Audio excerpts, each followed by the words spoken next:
Hi, I'm Dr. Brenda Foley, and I'm an emergency medicine physician as well as a board member at Bucks County Drug and Alcohol Commission.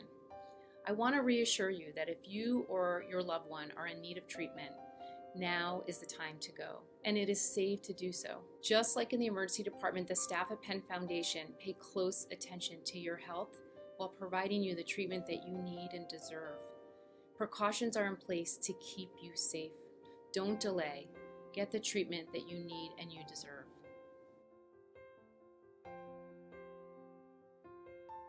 So here at Penn Foundation, we've taken a two-pronged approach to making people feel safe and secure and welcome as they continue to get the treatment that they need.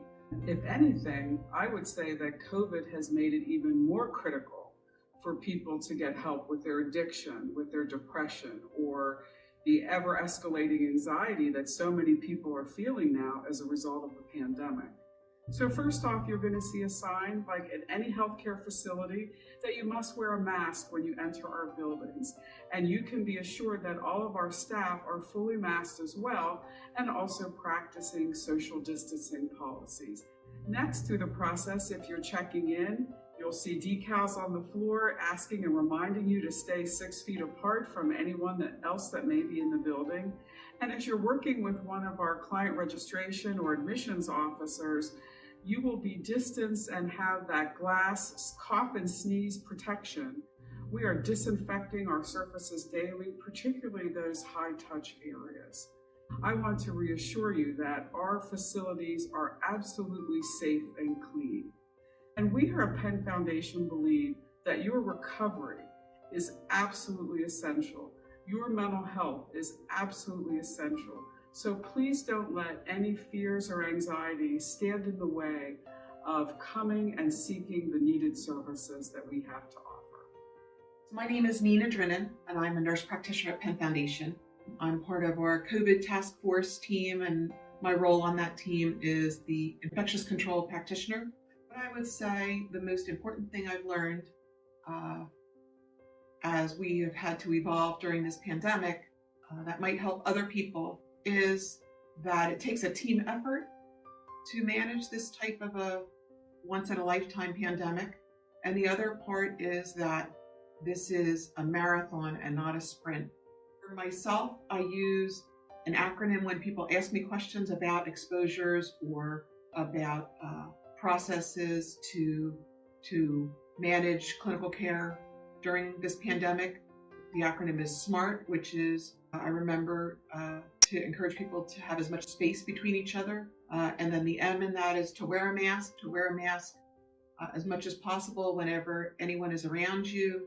A is air, fresh air, as much fresh air as possible. R is restrict, so keep gatherings as small as possible. So our groups have gotten smaller so that there are less people exposed. And then the T is time, to keep it short, to be with people for as short a period of time as possible.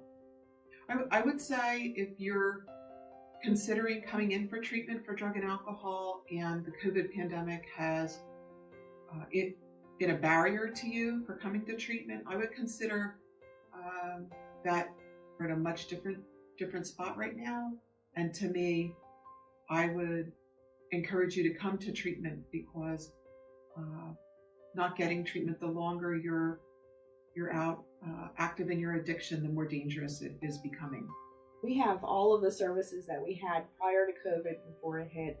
They just look a little different right now. And so for outpatient services, we offer level of care assessments. We can do that over telehealth or in person, face-to-face. We've developed lots of really good protocols to kind of keep everyone safe. And so we're encouraging people to access care of where they feel most comfortable, which they have a few options to do that.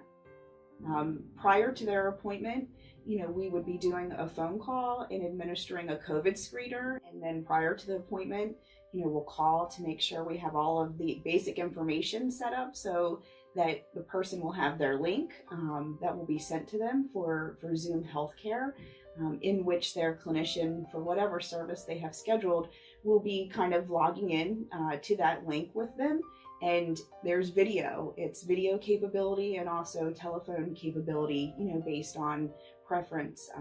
For when people come in, they can choose those options. During the telehealth visit, it's going to be like any other service was face-to-face. And so, whether it's for an individual therapy session, or maybe it's a group of people kind of logging in for intensive outpatient or even just group therapy, we have all of those kind of traditional options that are available, and we've kind of put on the telehealth platform. Right now, our community-based services are back kind of in the community doing priority face-to-face visits to people. And so we have opened up some with the ability that, our staff is using their PPE, and so they will be masked. And we ask that our persons we're working with remain masked at that point as well. And so we've put in a whole bunch of protocols. Obviously, we've been able to utilize kind of outdoor space to meet with persons. We try to create some social distancing, but it's still an in-person visit. And so we're still out there and about in the community, and we are prioritizing, face-to-face visits that are extremely important to one's recovery. Know that as a provider, we have many different things that we can do to individualize care. And so don't allow some of those thoughts, whether you're challenged by having to teach children at home, or if you have transportation issues, or you're currently unemployed because of the impact, don't delay your care, because we are here and we will work with you to adjust that. Don't keep the barriers from you coming in for care that you need.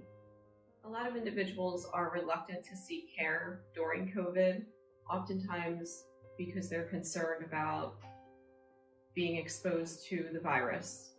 And I think what's important for people to know is that we are taking a lot of precautions between the staff screening, the client screening and testing process that we have here, as well as daily screening for both clients and staff.